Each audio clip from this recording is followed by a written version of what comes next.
पुढे बातमी येते पुण्यामधून। पुण्यामध्ये पुन्हा एकदा पावसानं आज जोरदार हजेरी लावलेली आहे। खराडी आणि विमाननगर या परिसरामध्ये वादळी वाऱ्यासह गारांचा पाऊस झालाय।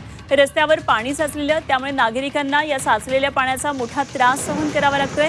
सलग आज दुसरा दिवस आहे पुण्यामध्ये पाऊस आहे, गारपीट झाली आहे, त्यामुळे वातावरणामध्ये गारवा वाढलेला आहे। पुण्यामध्ये सध्या गारांसह जोरदार पाऊस सुरू असल्याची ही दृश्य आपल्याला पाहायला मिळते। काही वेळापूर्वी आपण पुण्यामध्ये पिंपरी चिंचवड जे लगतचं शहर आहे तिथे सुद्धा गारांचा पाऊस पडल्याचं पाहायला मिळालं। तर आज पुण्यामध्ये सुद्धा गारांसह जोरदार पाऊस बरसतोय।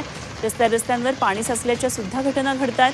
तर सलग आज दुसरा दिवस आहे, गारपीट झाली आहे, गारांचा पाऊस पडतोय आणि त्यामुळे वातावरणामध्ये गारवा निर्माण झालाय।